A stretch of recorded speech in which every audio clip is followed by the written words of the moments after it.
नमस्कार, मी राजगोविंद जाधव, राष्ट्रवादी काँग्रेस पक्षाचा कोथरूडचा उमेदवार। आज तुम्ही पाहिलं तर हे सूटबूटवाले अधिकृत भिकारी आज आपल्या शहराला लाभलेले आहेत। अधिकृत हप्ता वसुली चाललेली आहे। लीगल दुकानदारांना त्रास देत आहेत, पण जे अनधिकृत जे लोक आहेत आता ह्यांना काय सोडलं? ओ सर, हे युपी बिहारी काय आपले नातेवाईक आहेत का? हे युपी बिहारीवाले यांचे नातेवाईक आहेत, पण इथला मराठी माणूस हा नुसतं मारायला ठेवलेला आहे यांनी। हे बघा, हे मते सर इकडे पुढे, आपण इथले उमेदवार होतो, इथले हे आपले मते सर आहेत।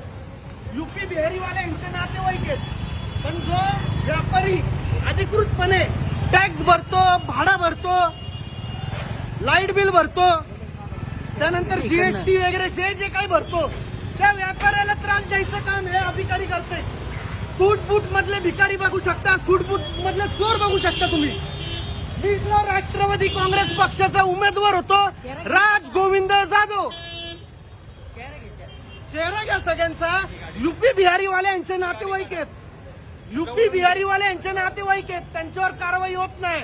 पण जो मराठी माणूस, जो व्यापारी अधिकृतपणे 40,000 रुपये भाडं भरतो, टॅक्स भरतो, इन्कम टॅक्स भरतो, ITR भरतो, लाईट बिल भरतो, त्याचे पत्र काढते। ते पत्र काय व्यापारी झोपत नाही, नागरिकांवर वरनं पाला पाचोळा पडू नये, ऊन पाऊस लागू नये म्हणून पत्रे लावतात, त्याच्यावर पण कारवाई करतात का? अधिकृत दुकानदारांवर कारवाई करतात।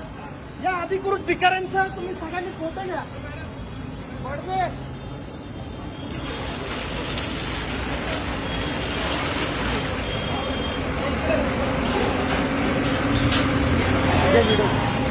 आज प्रत्येक व्यापारी 40,000 रुपये भाडं भरतो, टॅक्स भरतो, त्याच्यानंतर लाईट बिल भरतो, आणि हे महानगरपालिकेवाले भिकारी शर्ट आणि पॅन्ट मध्ये असलेले भिकारी लोक व्यापाऱ्यांचे लीगल दुकान असणारे रे त्याच्यावर कारवाई करतायत। पण हे युपी बिहारीवाले जे हातगाडी घेऊन फिरतात त्यांच्यावर कारवाई नाही करत। तर या भिकाऱ्यांना, या PMC वाल्या भिकाऱ्यांना कारवाई करण्याचा काय अधिकार आहे? काय तमाशे? दुकान बंद आहेत आमचे, बोर्ड सहित सगळं पाडलंय, बल्ब बघितले नाही, काही बघितलं नाही। सर, युपी बिहारीवाले आपले कोण लागतात? युपी बिहारीवाले आपले कोण लागतात? युपी बिहारीवाले आपले कोण लागतात? बोर्ड बीड सगळं पाडलंय तिथं। हे जे लिगली टॅक्स भरतात, लिगली जे 40,000 रुपये भाडं भरतात, त्या दुकानदारांना हे सूटबूट घातलेले भिकारी आणि चोर भामटे हे दुकानदारांचे पैसे आणि हप्ता वसुली करणारे अधिकारी आहे। बघा तुम्ही सगळ्यांनी, मनोज मते यांचं नाव आहे। यांना मी रिक्वेस्ट केली, व्यापाऱ्यांतर्फे मी यांना 2 आठवड्या आधी पत्र दिलं होतं, तरी व्यापाऱ्यांसोबत माझ्याकडे त्या पत्राची अधिकृत प्रत आहे। व्यापाऱ्यांसाठी एक याच्यामध्ये मोदी म्हणतात लोकल घ्या, आणि लोकलला ठोकतायत।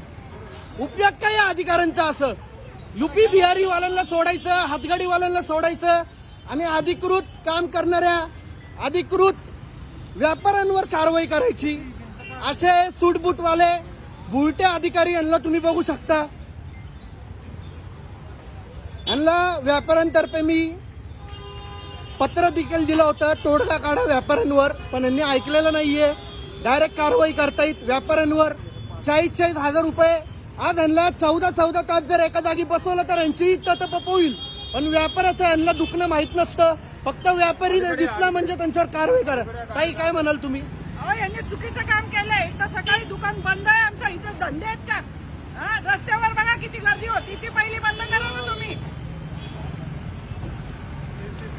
रोज उठून त्या कोपऱ्यावर ऍक्सिडेंट होतात, बघायला येतं का कोणी? हे हप्तेखोर अधिकारी असे असतात।